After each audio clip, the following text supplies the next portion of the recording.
ما أبهى الصباح الذي لا يفتتح بقلق يثقل الروح، ولا بخوف ينهك الفكر، بل يستقبل فيه النهار كضيف خفيف يحمل معه سلاما داخليا ينساب في الأعماق دون ضجيج.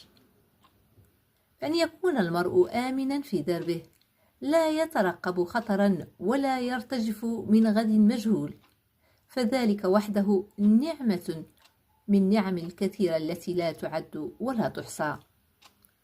وأن يكون الجسد معافى تتحرك فيه الحياة بلا ألم يقيدها، فذلك أيضا نعمة تنسى أحيانا لكثرة حضورها، لكنها في حقيقتها أساس كل لذة ومعنى.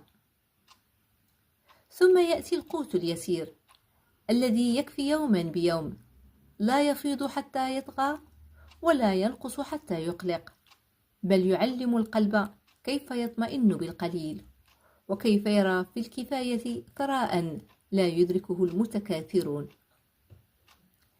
عندها يتبدل ميزان الدنيا في النفس، فلا تعود تقاس بالوفرة بل بالسكينة، ولا توزن بالامتلاك بل بالرضا، وكأن الكون كله ينحني في لحظة صفاء يهمس للإنسان: إنك إذا امتلكت هذا الثلاثي البسيط، أمنك وعافيتك وقوت يومك، فقد حيزت لك الدنيا، لا بما فيها من زينة بل بما فيها من معنى.